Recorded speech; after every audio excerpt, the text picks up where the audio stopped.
We ended up purchasing a pair of the Stornados with full NVMe. We were able to update from NVMe to meet our capacity requirements because we were that far under cost. It allowed for our backup windows to go down by 34%. Every night our backups go about 2.5 hours faster just because of the source is now that much faster.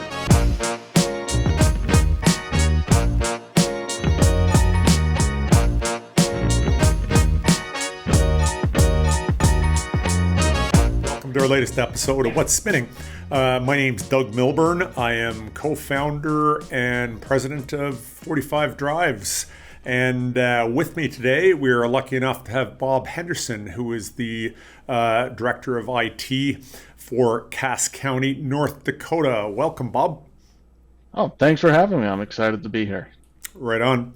First of all, Cass County, North Dakota. Tell us about Cass County. Well, Cass County is probably one of the only counties you've heard of in North Dakota because we have the city Fargo inside of it. And I will say we are not like the TV show, we are not like the movies, but if you ever come up here, we do have the wood chipper on display and you can take pictures with it. Cass County is one of our most eastern counties, but we do have around a quarter of the population of the state of North Dakota within our borders. That's because we have the Fargo-West Fargo Metro, which is some of the largest towns within North Dakota. That being said, North Dakota has under 1 million people in it anyways, so we sit around 220 to 230,000 population, depending on the season. We have a large amount of rural presence, we have a large amount of metro presence, and as a county, we straddle both of those. So I'll go from meetings where I'm talking to farmers about their box culverts and things like that in the morning, and then in the afternoon, I'm talking about a $3 billion AI data center that's going up outside of one of our towns. We're really truly the Silicon Prairie of North Dakota. This is our highest level of technology, primarily focused in drones and agriculture. And we continue developing that way. So we're very excited to keep on the forefront here in North Dakota. Cool, man. Yeah, it's a place I traveled through that many years ago, that area, North Dakota and into Minnesota. And I guess he was right on the border of Minnesota.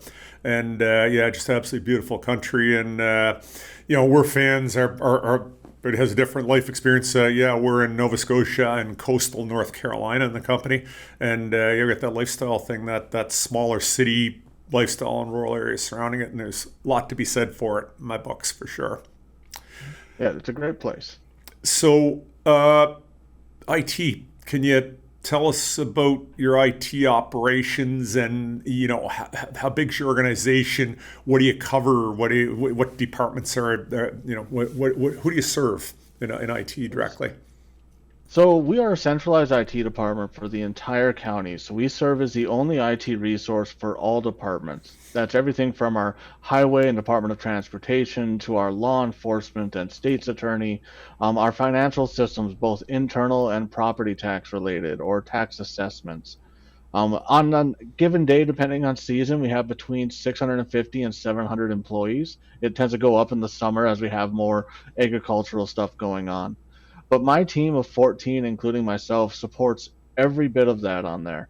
I usually say that my job description is if it takes batteries or plug in, we are usually involved with it. So every single thing out there, and as a government agency, our goal is here to serve the citizenry. So we want to make sure that whatever we're doing it effectively, we're doing it efficiently, and we're not just wasting money to buy a Cadillac or something like that, when we can do that better some other direction. It's cool. And as you know, we do a lot of work with municipalities, and I find it fascinating. Yeah, municipalities, you guys do just a lot of the heavy lifting. Day-to-day government falls under municipalities, and IT is mission critical to it. Like I said, law enforcement, tax, infrastructure, and everything else. And and it's got to be done. You guys don't have the proverbial gigantic budgets to waste, do you? It's just trimming at municipality level. Yep, we have never been able to increase our budget. Our budget has been shrinking each year. That the idiom of doing more with less is not just an idiom to us, it's a mantra, it's what we live by. But luckily, we've been able to do that by finding new methods of doing it or finding alternative tools to do it. One difficult thing I find in municipalities, coming from them for the past, 15 years now, there has been a large amount of people buying the same thing as everyone else because that's what people always buy. It's the old argument of no one gets fired for buying IBM. Um, but at that point, the market starts to learn that, and they start charging accordingly because it's too cost prohibitive or too skill set or resource prohibitive to start looking at alternatives. My backing before government was K-12 education, and I was there for nearly a decade. There is no money if you aren't teaching someone. So Yeah. if I wanted something, I had to find a way to do it, and I had to learn how to do it. That has served me very well as I've moved forward because I've carried that all the way through. And now we speak the same thing down to my team, where everything is an option. We just have to find the right tool for us that fits our needs. So, Bob, do you guys use MSP? You guys do everything directly? Do you guys run most of your infrastructure directly? We are 100% direct, and I'm very Cool. proud of saying that. Okay. When I started, there was a much heavier consulting budget. That was my first cut. Okay. We have some great partnerships, some great vendors here in the region that do awesome things. But in my job, that's why we have a team. And if some things take us a little longer because we have to learn how to do it, we'll regain that time and that resources by being able to maintain it ourselves moving forward. I love it. That's cool. It's our philosophy inside as a company, and we're probably, yeah, with us at in the 500, not at 600 employees yet, and so we have infrastructure that's got similar size inside. Talking about our internal infrastructure, and yeah, we do it all ourselves too. And that whole thing of trying to leverage out what you do and be systematic. I guess you have to take that approach, right? Learn how to do something and then cookie cutter your pieces out. That part of your strategy.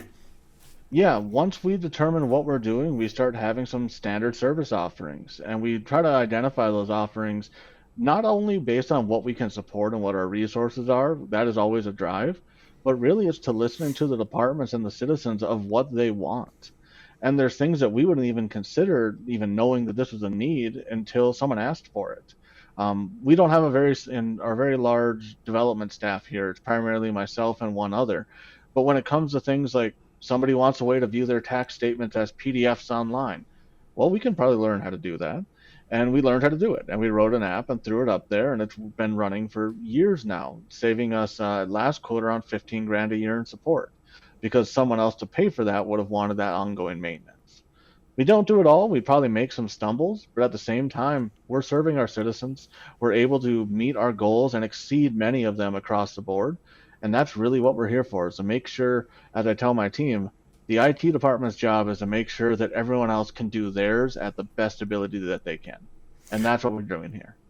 That's cool. That's a great story. IT unsung heroes. Yeah. The ideal IT department is rarely ever heard from, and because everything just It is works, right? not. So Yeah, it just works. And when you do hear from them, it's never good. yeah, yeah, it's enough to make one a little bit antisocial, I suppose. But It happens. We just add more phishing tests. It's fine. it's a great challenge. It really is a great challenge. It sounds like you have your head firmly wrapped around it, and you guys have been executing really well on it. So lessons in a road we always want to talk about as you do that, and you talk about vendors and buying patterns and things like that.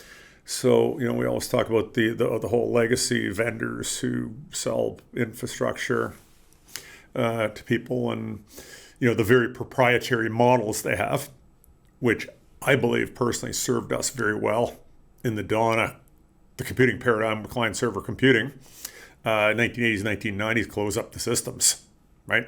Reliability.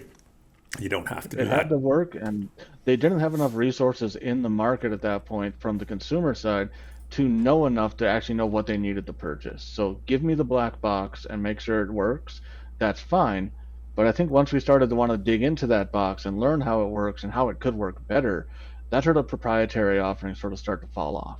Yeah, yeah, and the yes, not your role. It's yeah, you, Mr. Customer. I provide you things that work. You use it, and I tell you when it comes to renewal time what it's going to cost you and what you're going to need to do to keep your infrastructure running. I think that's the experience. Yeah, and as we see more things going towards software as a service and things like that, we are leveraging away our control of our environments for the ease of use or the lack of having to care about these things. And for many things, that makes perfect sense. I don't want to ever think about email ever again. I've ran email servers for years and I've done that pain. So I will happily pay to have someone else manage that. But for other things, I want that management. I need it not only from a comfort level, but in my view, from a serving my citizens. I never want to have a citizen call up and say, 10 years ago I used this, can I get that data or can you help me? And tell them, no, we no longer have access to that because a vendor took it away. To me, that is a failure of government. Well, you know what? And it echoes. That really resonates with me. That control over your infrastructure. So we run an organization, our organization here, same with you, you run your organization.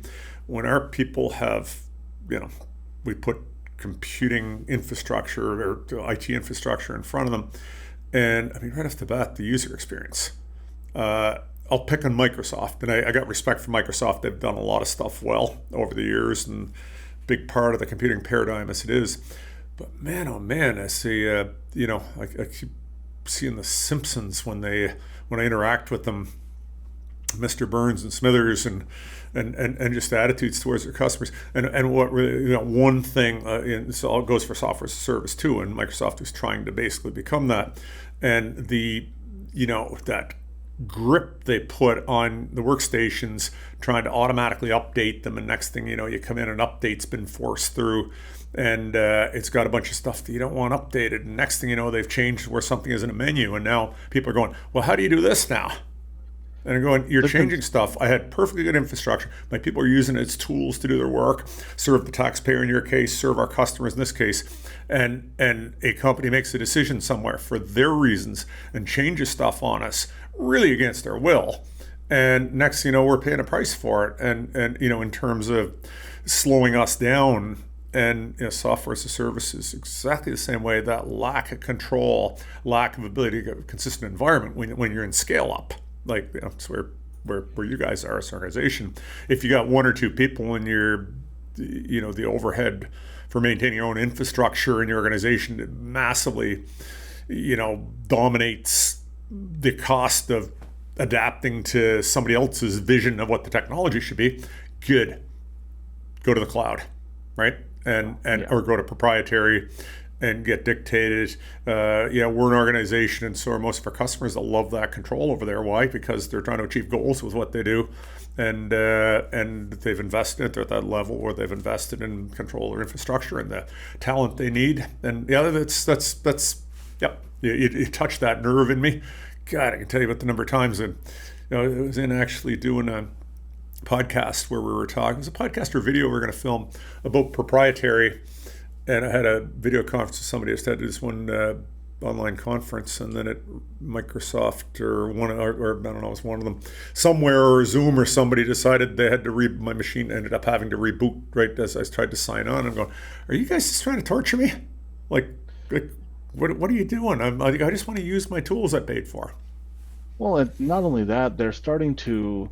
It's almost like gray IT and shadow IT in these organizations are being enabled by these larger vendors because they're selling the story of, well, you can do the low code, no code, whatever you want kind of solution to roll out these large scale applications. Not even to mention the idea of AI being able to do this for them in many cases as well. But they're never really selling the whole story on these things being fully delivered. So when someone goes out and starts building a power app, which is the bane of my existence, it can do many things, but from a security, from a stability, from a scalability aspect, it's not there because we're enabling non-technical developers to put together a non-technical workflow, and then it will get dumped in the lap of an IT department saying, make this work, this is now business critical. This is the only way it works, it can't be down. I also can't explain how it works to you because I'm not a developer. That is becoming more and more the norm, and it's extremely frustrating because we want to enable our users to find the most effective way for them to work through their own workflows, but at the same time, it needs to be a sustainable method that doesn't rely upon one person or one vendor. And that is what everyone seems to be pushing.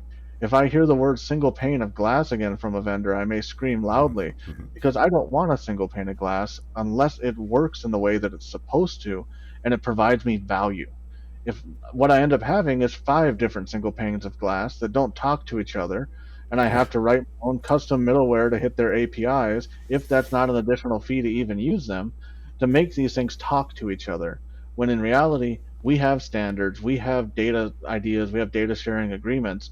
We could just use them and let me use the data and the tool the way I want to meet my needs, not the way you, Mr. Vendor, tells me I should be.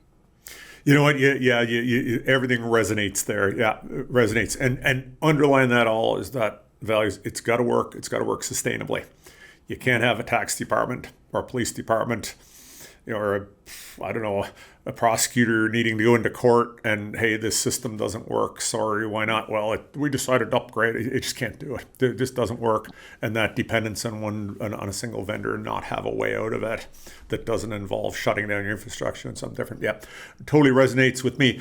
Other thing, as we talk about solutions and say the cloud solutions in particular, you said the word security, and I think of that and I go, your life as a municipality, do you have areas where you just really don't like your data that's just not appropriate for to go off-prem, or much less appropriate? 100%. With our law enforcement and our prosecutorial arms specifically, we deal with information that cloud services, including the big ones, will not touch.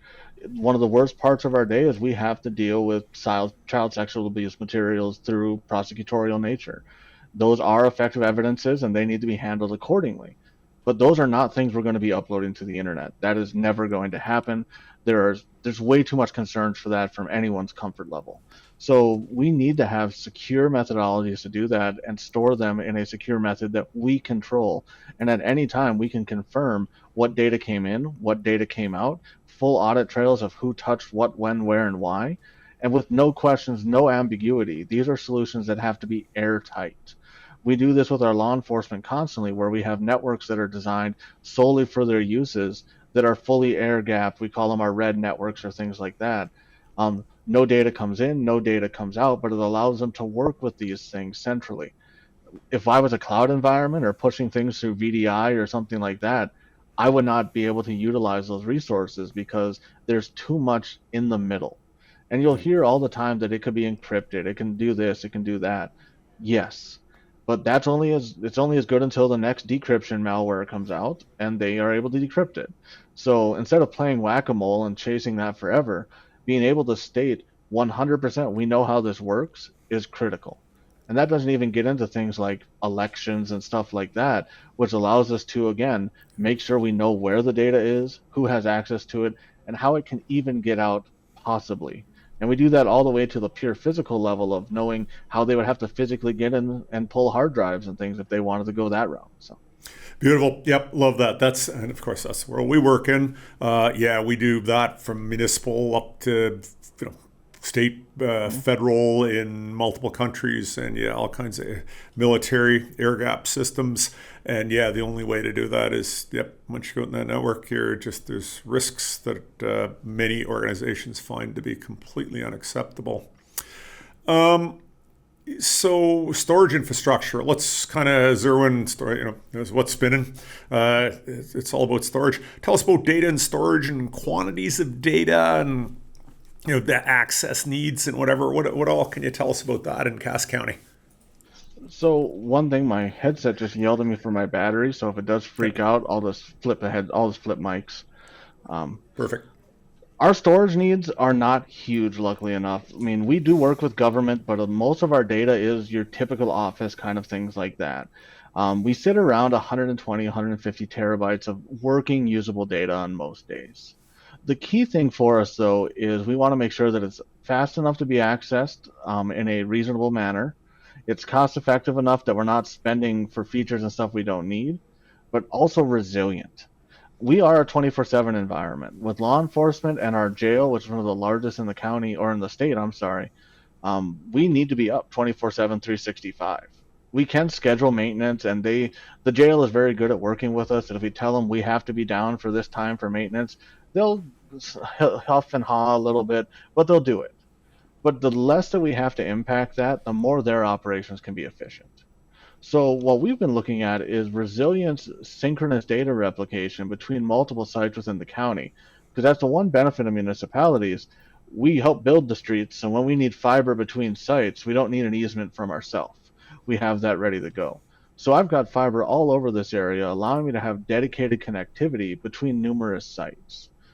Since we also have to work with our jail that has to be built to the Department of Correction standards, we were able to add on a sub data center there to allow us to host physical locations in a hardened, secure access, full on facility. So what we've done now is we are for our sins a Hyper-V environment. We have been for the past, oh gosh, since 2009. We are looking at alternatives for that as well as always, but we've been using just typical iSCSI storage for years upon years. But we could never find a solid synchronous replication that didn't have a lot of caveats. I always think back to some of the original products that offer that, like HPE Left Hand when that used to exist, where they would basically do network RAID 10 and things there. As we started digging more and more into that in a more modern market, we found that that's sort of where it died because everybody sort of went to a clustered environment. We started to look at Ceph. We looked at GlusterFS before that, and each one of these had some great benefits, but also potential drawbacks from infrastructure standpoint. We scoped out Ceph. We quoted it multiple ways, and for our capacity and our tiering, it ran out of our budget. It's something where we were Yep. looking at the N plus one kind of nodes to get that performance. We started to have OSD balancing issues. We looked at some other opportunities that were, they claimed that they were high availability, but in reality, they weren't. It was asynchronous replication with very small mean times. And when we tested those, that very small mean time was important. But the Yep. biggest problem we ran into was, frankly, Microsoft itself. VMware or KVM or any of those solutions like that are much more resilient when it comes to handling storage hiccups. With a VMware solution or Proxmox or OpenShift or anything like that, if you have a brief momentary flip with your iSCSI, it's not going to be happy, but it usually restores cleanly, as long as it's sub couple seconds. With Microsoft, when Hyper-V had an issue with storage, it had an issue with storage. It would, if it wasn't basically an immediate failover, it would start having weird timeouts on disk drives. The VMs themselves will start locking up, and that's not the call you want to get at 3 a.m. So when we started digging around, we looked for a large amount of solutions from everything proprietary, some of the big names, and sort of just cast that net out. And we'd actually heard from a local guy here in Grand Forks who we worked with, I believe you guys have worked with him for up at Altaspeed Technologies, about 45 drives. And it's always a name that I was aware of. We've heard the name before, but we weren't sure about it being expanded out into sort of the enterprise space. I always thought of 45 drives as a big old chassis with 45 drives in it, cheap, deep, big storage. And Toads. Yeah. yeah, phone call away though, I learned the alternatives. We were calling up to everyone we could think of across the board, and what I was getting really frustrated at was I was getting bill of materials from people of we're going to provide you with this hardware and this storage and this software and so forth. And I would get my 45 drives quote and I'd look at it, and I'd get my other quotes and look at it. They are identical on CPU, RAM, everything else, but the other quotes are around 40 grand higher. And when I go for it, I start asking the question. No one had solid answers for me as to why that was. Now, at the same time, just because it's the cheapest doesn't mean it's the best. Usually, it's the exact opposite. So we started really going down this rabbit hole. My team is not a Linux forward team historically. They have been really your classic Windows click ops. So when I started telling them we're looking at tools that are running Linux and there may be a web interface, there may not, there was some fear in their eyes. Yep. Yep. Until we grabbed some hardware we had on the shelf, some older HP servers for labbing, and we started throwing Cockpit on there and some of the 45 drives web integrations and such. And they were asking us, who sells this? Where's this come from? Because it's just a web GUI. It just works. And that let us go further and further down this rabbit hole of what do we really need? We need iSCSI. We need it to support multipathing the way multipathing should work, not the way vendors do it with floating virtual IPs and things like that. And we need it to handle failures. So we sat there, we worked, we talked to some of your guys at staff as we went. I talked to others in the community. We talked to other people in the government, and sadly, the feedback I got there was, well, why don't you just buy Pure? Or why don't you just buy, HPE? I said, yeah, how much can your property tax go up this year? Because that's what it's going to take.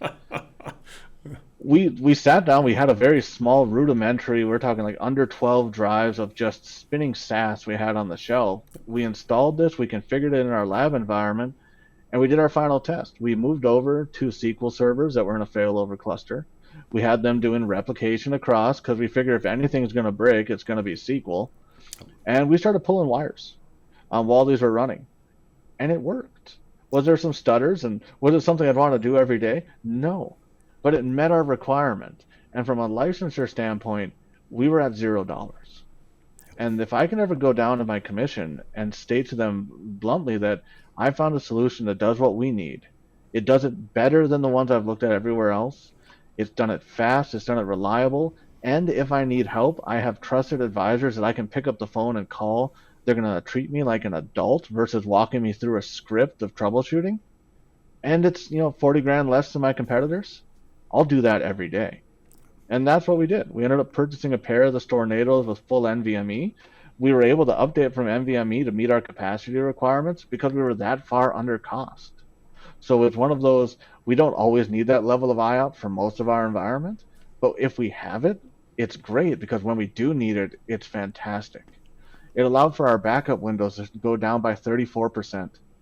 Every night our backups go about 2.5 hours faster just because of the source is now that much faster. We dedicated storage infrastructure to this. We're using third-party switches from our normal ones there because we don't need full BGP and all of that. It's two VLANs passing each other. We were able to update that up to 100 gig backbone now compared to before we were quoting 40 just because of the cost savings. And at this day, we are replicating between sites that are 7 miles apart at 100 gig connection. We've got 25 gig iSCSI redundancy into all of our hosts. And we have that actually spread out over 2 physical sites. So with this day, with VM affinity and all of that, I can lose a complete site through a tornado or whatever kind of disaster and be back up with our full environment, and we've tested this, under 3 hours. That's And that's to me what government needs to do, because if we're having a bad day through a tornado, my citizens are having a worse one, and we need to be able to serve them however we can. That's beautiful. That's really cool. And no, I appreciate it. It's been great working with you guys over time. Been incredibly appreciative of it. And we are, our crew is fans of your technical competence and with you guys, moving into new space instead of just following along and doing what you do, doing what the crowd does. I was trying to say, you guys are off there, and I love the experimentation that you describe. And I wish everybody would experiment. And it's like, it's just so easy to rattle around, technical myths and beliefs and everything else. And you just don't know in technology, do you, until you try stuff. And number one, try for performance. Number two, try yanking cables. And then you find out what's going on. The FUD out there is real, and Fargo is also one of Microsoft's largest campuses in the United States. So we have them about 2 miles south. Good. And so whenever we start doing something like that, someone gets really interested and I get some phone calls. But when we start pointing out to them that, give me your offer, tell me how this works, and show me how Azure HCI stack works, and I don't have hardware for that? Cool, and we'll talk when it does. Those are the kind of things that started to become much more prevalent to us, and we've been able to replicate that in other areas of our environment. We don't even need to go into how Broadcom is having a great time right now in the industry, but we've been able to talk to some of the other people about Proxmox solutions, and then pointing them over to 45 Drive saying, hey, you need a vendor that has solutions that are tested on this? Here you go. It's the same thing HPE does. They just don't put a sticker on there and charge you 10 grand for it. And it's been great for us because I've been able to work with these other schools and things that I worked with prior and get them into these platforms. So instead of them saying, we're going to get another 3 years out of this because we have to, they've been able to purchase or change over or convert to give their students the best things that they need to get a modern environment without that heavy lift just to pay for a sticker. I just have a hard time with that. Yeah. No, that's absolutely beautiful. And then as we and our customers understand so well, when you step outside of the legacy world and proprietary, the 5-year typical gun to the head. Says it's renewal time. Yeah, here's our terms. Not into that. Okay, you're going to stop using that, are you? Renewals in 2 months, you're going to retool everything. Yeah, open source license in your hand. That's security. You get to drive your own ship when you have open source license. The open source world is brilliant. I just love the the collective mind and the cooperative competitive structures. And I've been enamored with it for going back decades. So that's cool. And again, you guys have done a nice job of stepping into the performance world. So our 45 Drives Creators Summit coming up this year. One of the things is that performance world, machines like the F2s that you have, they're, I mean, truly superlative performance, right? I mean, the number of IOPS. They've been fantastic. We're able to saturate all of our connectivities on iSCSI, and I have what probably a terrifying but best story for it is we're a Hyper-V shop, as we said, so we were going to be doing some maintenance because it's Windows updates time, and you got to update those OSs. So as typical, we drain our rolls off, and as we're draining out a quorum disk, the entire environment freaks out. It says it loses quorum, and we're like, no, the storage is up, everything's fine. We get it fixed, and we open a ticket with Microsoft, which if you've had to do that recently, I feel your pain. Without about 3 weeks of work, the answer we got back was the quorum disk disappeared and re-added itself too quickly, which I can only state is the system was so damn fast and resilient that Microsoft's system couldn't handle it, and it freaked out and said that could never happen. We're just going to assume you unplug that disk. I don't usually have a problem with systems being too fast. Yep. This is the first time we've ever had it, and it's a great problem to have. Now that we know it's a thing, we handle things a little differently. But we're talking to the Microsoft rep, and he's basically saying the same thing. He's like, this is not a configurable value. We've never had this issue before. Yeah, don't do that. I'm like, well, that's what I want to hear from my enterprise software provider. But it's been fantastic. The IOPS saturation, I mean, we don't do a lot of heavy IOPS level things, but as stated, our backup solution goes about 34% faster. General VM creation, migration, all of that kind of things are orders of magnitude faster than we've had before. My users have never really been spoiled by having to go back to the old PATA drive days or 4 gig fiber channel SANs or anything, so they don't know how it used to feel. But they do know when the moment we put these in, they're like, everything just feels better. It just feels faster. It's more responsive, and that's really where it comes into play. Is if my users enjoy using it, or they don't complain as much about using it, that's one less thing that's going to stress them out during the day. And really, we were able to get that NVMe level performance at a cost that was acceptable to us. I'm not sure how you guys make a profit, to be honest, because I see what these MSRPs go for, and you're not putting a lot of step on there. It's refreshing. Nice. No, I totally appreciate that. And our direct wired architecture, which we do in all our storage machines, the idea is every storage device, hard drive, solid state drive, gets its own wire at full speed to the PCI bus and enough PCI lanes to move that information in and out. It makes things dead simple. Some architectures, use multiplexing, but multiplexing got a whole other software layer in as well as performance bottlenecks. And that we keep that simplicity, and it's crazy when you get to NVMe. It is so blazingly fast. It's a totally different experience. And I'm a believer in that simplicity in engineering, that simplicity brings reliability, and that speed when you're not working close to just miles away from performance bottlenecks, that builds reliability too, so you don't have to worry about things pushed back there. And the one thing, and it's our topic in our Creators Summit, is the fact that both software and use cases are far behind the hardware in this case. And I hark back to my early days in being a young dude in 6502 1 megahertz processors and the like, lived through that. We get to the PC world, 8086, and then along comes 286, and I bought one of those, and God, it was expensive, but God, it was fun having all that horsepower. And then bang, we're up to 32-bit computing with coprocessors. But it took forever for the software to catch up. And likewise, the work cases, the software and the work cases can't exist until the hardware is there. We're at one of those inflection points in storage. And the good news is, just like having bought a 486 back in, I don't know, the early 90s, or, when I'm trying to think of the exact dates, and you go, great, so your software can't handle it, but man, does everything ever run better when you pop it on one of those machines. You go, wow, everything comes back in a flash, and it just got that capacity, and it just, the user experience goes up dramatically. And then, the world's going to catch up. Software is going to learn how to use it better, and the use cases will grow, and we'll learn how to do new and exciting things on it. So anyway, you're in the front edge of that, and totally appreciate you sharing the experience in that. We love that line of machines. We're doing a whole bunch of work on it right now. There's a bunch of stuff in our video world coming out about, we call them like the use cases, and if we use the word stunts, and I don't mean to be demeaning in our work on doing that, it's quite the opposite. It's to actually do things and push, rather than just say, here's a machine, doing stuff, we're building out a storage cluster, storage cluster based on these machines. And then, 60 gigabytes read speed, sustainable read speeds out of 6 machines and things like that. And it's just, it's crazy. Feeding virtual machines in that high speed world, our Proxinator line to Proxmox.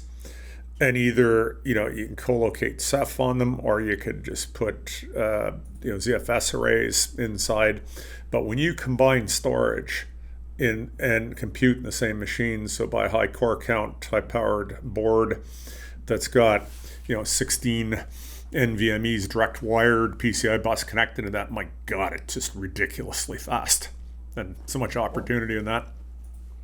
And the thing that I really enjoy is I've been running open source technologies like this for years. Prior to being in government and education, since we had no budget, we were running Proxmox back in the 1.2 days, and we were running ZFS on Lenovo direct attached storage disks and such. And it was one of those things, as soon as you started going down these rabbit holes and you're digging in Debian and Red Hat forum posts, support is right out the window. It's gone. It's not even there anymore.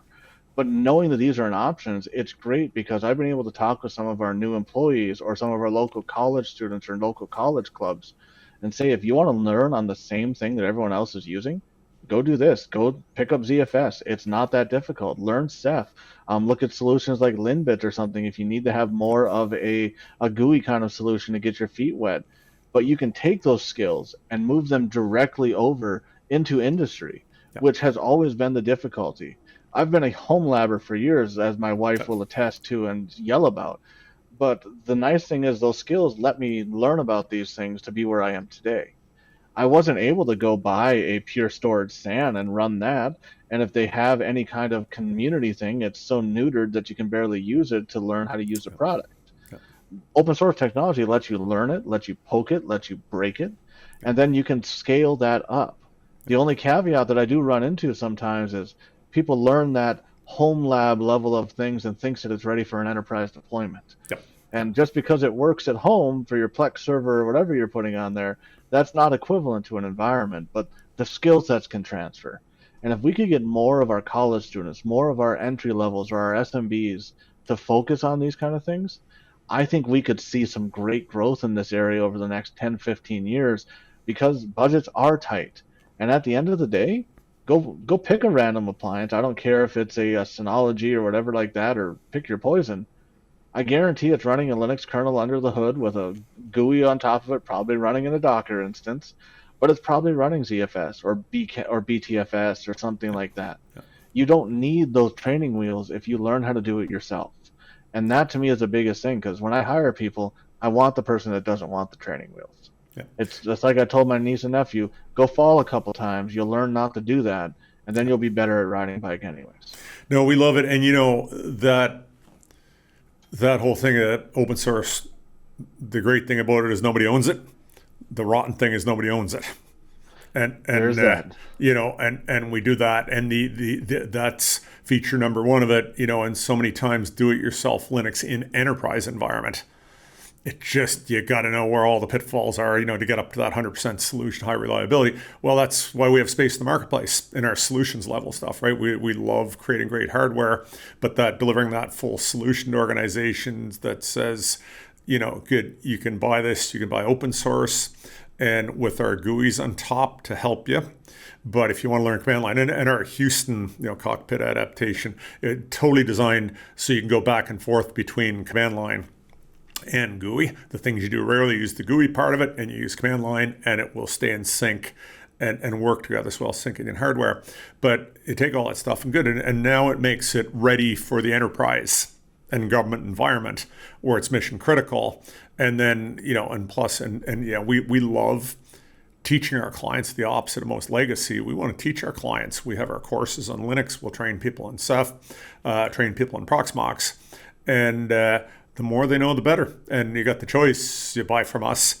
You can buy hardware only, all the way up to fully managed. We have some people on-prem fully managed from 45 Drive Solutions.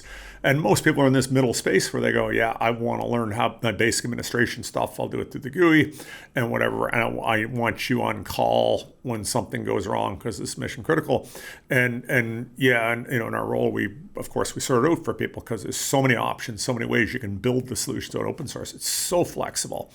It's killer in its flexibility. So yeah, we find those coherent paths for people, and then we do it. And then we get a customer like you guys who are highly technically competent. You guys can do whatever you want, and we love that. We love that flexibility, and it's a happy place. And we found our space in the marketplace, and we absolutely love it. And we love meeting up with folks like you guys, Bob. So.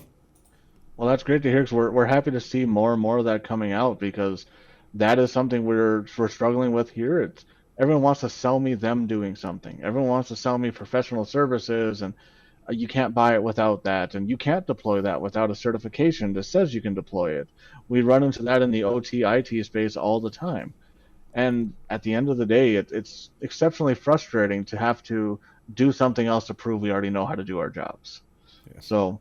And the thing that's great is that when we do run into issues, which knock on wood hardly happens, having a resource available to reach out to is huge. And most of the time we find those answers are either people like 45 Drives or the community. Because when you come in asking questions that are actually relevant, and as I say, when you show that you've put in the effort and you're not just coming in looking for an answer, you're truly looking for help, the community is there. Yeah. They are intrigued. So. Love the open source community. As you know, we're supporters of it, Ceph Foundation and Rocky Linux and the like. And we're enamored of open source. Just it's great. And that thing of people's choice. And some people want the full service level. Other people will want leave me alone, let me do my own thing, and it's great. And we love that flexibility to be able to cater to different people. Let me finish up here. Okay, so you take this path. Oh, yeah, Bob, how did you get into this? What was your background? Where did you start off? Where'd you grow up? Did you grow up in North Dakota? I grew up in Minnesota. When I was in K-12 there, we had a weird setup with our scheduling that you only had to take 24 credits to graduate. I was one of those kids that didn't like study hall, so I took a full schedule each year. And then my senior year, I had all my things met. So I was able to work with our tech coordinator on site who started teaching me basic technical support and things like that. The high school I was at was one of the first in the country that did laptops 1-to-1 for all students 9 through 12. And this was back with Windows 98 Toshiba handy books and things. So I learned to support those. After that, I went up to college, got my 2-year associates in computer voice networking, went right into the workforce into K-12 where I sat for a decade. And I learned really fast as a one-man shop, everything from fixing printers to designing and architecting solutions. Since then, I've now been in government for going on nearly a decade now as well. During that time, I've went back to get my bachelor's and my master's in both computer security and computer information, and currently sit here as the director. So I've always been that nerdy kid who would always be taking stuff apart and putting it back together. I look at the opportunities kids have now, and I wish I had them then. Yeah. But all in all, I've always been that guy. Yeah, beautiful story. So here you are. You're sitting in the big guy's seat. A lot of people might want to aspire to, and then you go there, and now you own every problem in the related to your field in the municipality. So any advice or anything to young folks coming up and aspiring and working their way through the industry? Anything? Any words of wisdom you can leave? No. Never stop asking questions, ever. The moment that you think that you're at a good spot, you're failing. Never stop upskilling. you are not entitled to those new positions. You have not earned it until you get it. And you need to continue learning on there. That can either be through certifications or a more formal staff if you enjoy it, or through a home lamming environment to learn how to do things like that. It doesn't have to be technical. Some of the best skills you can learn are your soft skills. Update your writing, take Toastmasters and learn how to talk to people, but just don't stop learning. And at the end of the day, the big one I have is don't accept the normal for the only answer. There is a huge cult of personality out in IT, especially right now, that there is a certain way of doing everything. And that certain way is not true. There may be industry standards, there may be compliance requirements and things like that you have to meet depending on the type of work you're doing.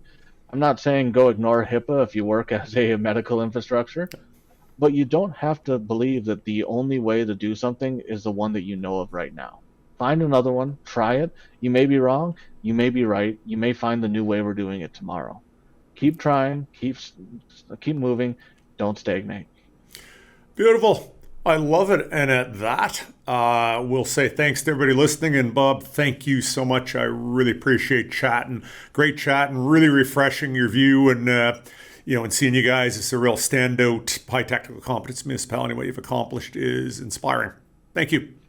Yeah, thank you. Have a good one.